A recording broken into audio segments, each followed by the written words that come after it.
Hello à tous, dans cette vidéo, je vous montre comment générer des images de vous-même ou d'un personnage et réussir à garder une cohérence dans les images avec l'un des meilleurs modèles du marché, c'est Flux. Puis, on va pouvoir les animer pour avoir des mini-clips de vous-même dignes d'une grosse production. Franchement, le résultat, il est bluffant. Imaginez pouvoir créer n'importe quelle photo de vous, dans n'importe quelle situation, et tout ça, c'est possible grâce à l'IA en seulement quelques clics. Je vous partage un tutoriel non technique, rapide, pour vous montrer comment vous pouvez le faire chez vous.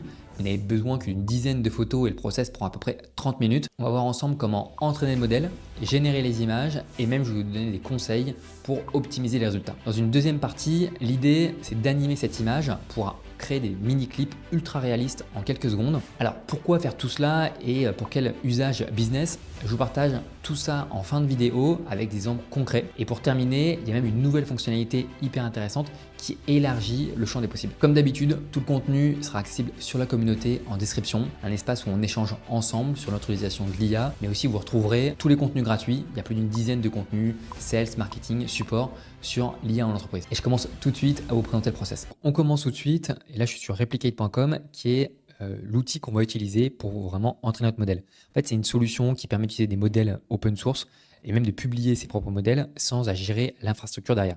En fait, le gros problème, si on veut entraîner un modèle, c'est qu'on va devoir gérer l'infrastructure, c'est-à-dire avoir des GPU, des processeurs graphiques puissants, un environnement précis, donc c'est assez contraignant. Et là, Replicate, ce qui permet, c'est du coup d'entraîner notre propre modèle et d'utiliser les GPU de Replicate qui sont déployés dans le cloud. Quelques détails à prendre en compte. Là, vous voyez, il y a une bibliothèque de modèles qui sont disponibles. Donc là, par exemple, spécialement pour générer des images style GTA. Vous pouvez regarder, il y a plein de choses possibles. Dans notre cas, nous, on va utiliser en fait précisément, et je le mettrai dans la description, ce lien-là qui permet en fait de personnaliser un modèle en utilisant le modèle de génération d'images Flux. Quelques mois, c'est un nouveau modèle, un modèle open source qui est particulièrement efficace en fait pour générer des images réalistes et des images avec du texte comme ça. Et donc voilà, il est très intéressant. Je ne vais pas revenir sur ce modèle et le présenter, mais c'est comparable du coup à d'autres solutions. Si vous connaissez Midjourney, Stable Diffusion en open source. Ce qui est intéressant du coup, c'est qu'on va venir fine-tuner ce modèle Flux avec du coup une technique qui s'appelle LoRa. Cette technique, elle permet en fait au modèle de reconnaître et de générer des concepts en partageant seulement quelques images. Ou ce qu'on va utiliser, je vais vous faire la démo en live. En fait, ici, il y a du coup quelques éléments à remplir. C'est très basique. Ici, vous pouvez créer un nouveau modèle. Vous l'appelez comme vous voulez, test, vous mettez en privé, en public. Ce que vous avez à faire, c'est, il sera nécessaire, par exemple, si vous souhaitez générer une image de vous, de prendre au moins une dizaine de photos, minimum 10, et de renommer ces photos pour les partager, les compresser et les mettre en format zip. Alors, si vous prenez des photos de vous, n'hésitez pas à adopter plusieurs positions. Moi, en fait, j'ai rassemblé 13 photos, mais par contre, c'est des photos qui, qui sont à des moments différents de ma vie. Du coup, j'ai parfois les cheveux courts, parfois les cheveux un peu plus longs. Donc, c'est pas l'idéal. Mais après, ce que vous devez faire, c'est renommer les photos. Alors, sur Mac, c'est assez simple. Vous pouvez faire un rename en sélectionnant plusieurs photos. Et ici, moi, le format que j'ai mis, c'est Photo Louis, et c'est comme ça, ça me permet de garder une cohérence et une numérotation sur l'ensemble. Et vous pouvez juste, du coup, compresser ici pour avoir le document à uploader. Ensuite, le point important, c'est de trouver un mot déclencheur, pas un mot commun, puisque lorsque vous allez le mettre du coup dans votre prompt, moi, par exemple, dans mon cas, j'avais mis Louis. Par défaut, c'est TOC. Et après, pour le reste, il n'y a pas besoin de paramétrer quoi que ce soit. Il y a juste les étapes. Si vous avez un peu moins de photos, très peu de photos, 10 ou un peu moins, vous pouvez mettre un peu plus d'étapes. Mais sinon, laissez comme ça. Vous lancez l'entraînement. Et en fait, ce qui va se passer, c'est que vous allez attendre à peu près entre 20 et 30 minutes pour que le modèle soit prêt. Moi, dans mon cas, par exemple, j'ai fini du coup le modèle, l'entraînement du modèle. Ce qui va se passer, c'est que vous allez voir en fait l'avancée ici en pourcentage tout le long de l'entraînement. Et dans mon cas, ça a pris 24 minutes et ça m'a coûté quelque chose comme 2 dollars à peu près. Donc 2 euros pour avoir le modèle. Et une fois que j'ai ce modèle, je peux cliquer dessus et du coup l'utiliser. Mon mot déclencheur du coup, c'est Louis. Je vais pouvoir mettre un prompt avec Louis et changer le ratio. Là, je vais prendre 16 neuvième pour une miniature YouTube. Et pour écrire le prompt, en fait, moi, j'ai un assistant générateur de prompt sur Flux directement. Je mettrai les instructions et tout ça sera accessible sur la communauté. Et par exemple, je vais lui demander format texte de génère-moi une image sur dans une situation classique. Je vais mettre juste dans une situation, j'ai pas d'idée, donc dans une situation classique. Allez, de la vie quotidienne. Hop.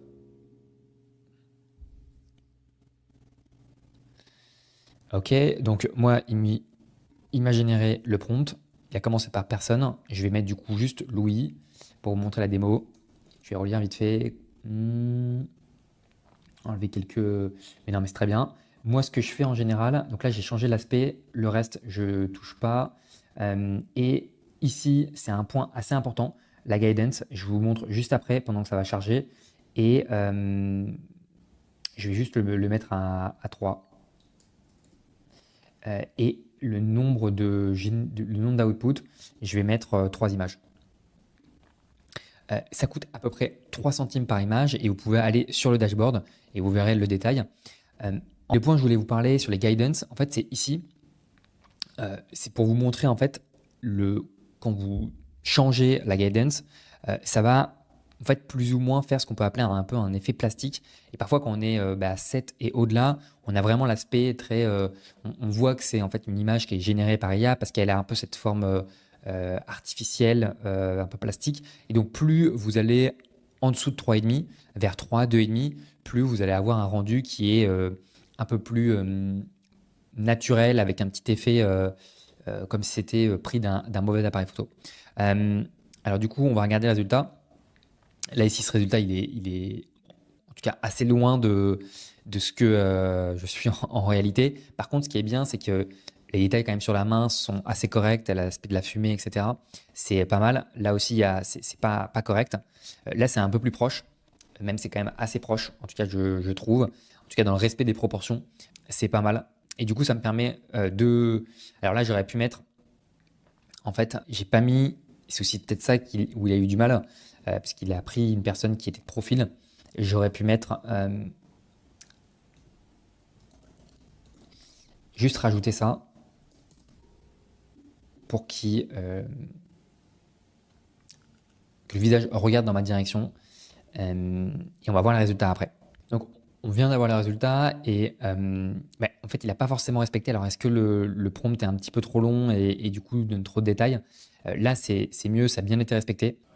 Et franchement, la qualité, c'est vraiment très proche il n'y a pas trop d'erreurs sur la main, etc. C'est assez réaliste. C'est vraiment pas mal. Et là, c'est pas correct. Mais c'est pour ça qu'il ne faut pas hésiter à mettre plusieurs outputs.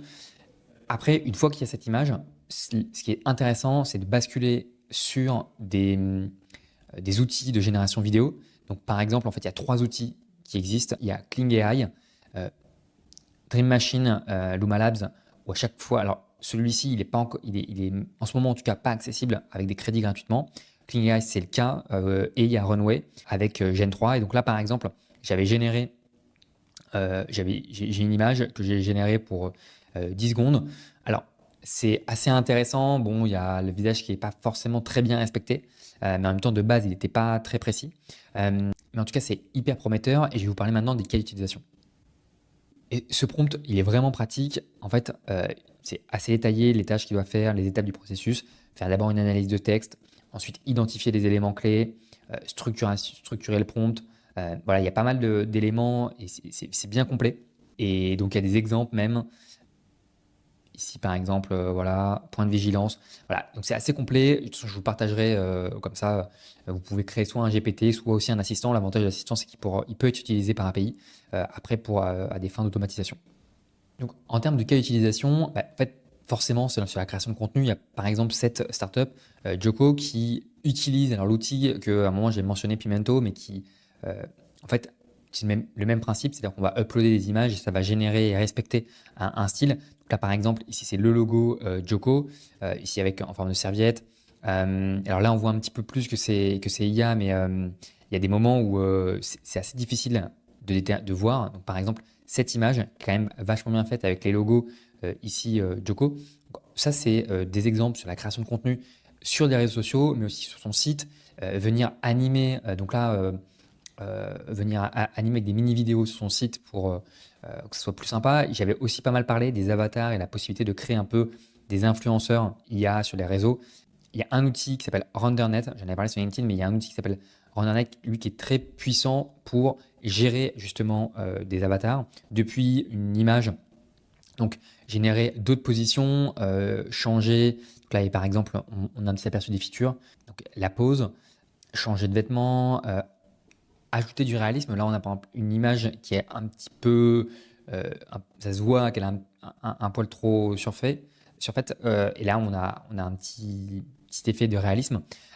Et en fait, ça donne des résultats qui sont assez incroyables. Là, en fait, on voit la cohérence dans le personnage, le visage. C'est la même chose en fait ici sur une vidéo donc animée. Et en fait, ça respecte la même logique. C'est pas mal de contenu qui est publié par Pierrick Chevalier. N'hésitez pas à jeter un œil sur Twitter. C'est un exemple de pas mal de cas d'utilisation possibles. Et par exemple, j'avais publié une vidéo pour retrouver en haut à droite qui utilise ce scénario make qui automatise à 100% la création d'une vidéo IA.